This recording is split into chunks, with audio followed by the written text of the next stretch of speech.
Fairbanks, Alaska. 22 October.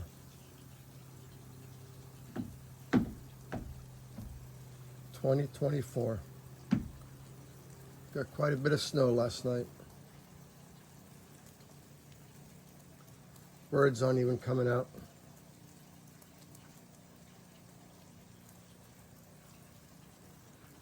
It's heavy snow, so it's not going to be the snow I can just blow off with the leaf blower. And it's expected to turn to icy rain, so this is going to get pretty freaking nasty. But if you like beautiful snow, look at that.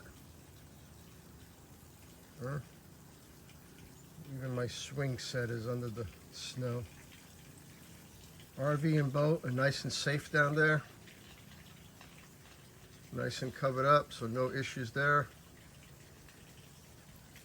I'll get the snow blown off here in a little while, but I'm not going to do it until after it supposedly stops raining, because this is supposed to turn into ice rain, which is not good.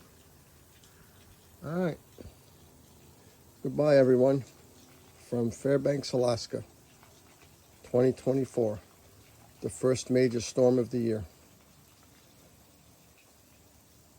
Measuring snow on the back deck, it's probably around 12 to 14 inches on my deck. I'll go measure it just for the hell of it. Looks a little bit less on the front, so it may be an accumulation of a couple of days for the 14 inches. All right, take care. Stay safe. God bless.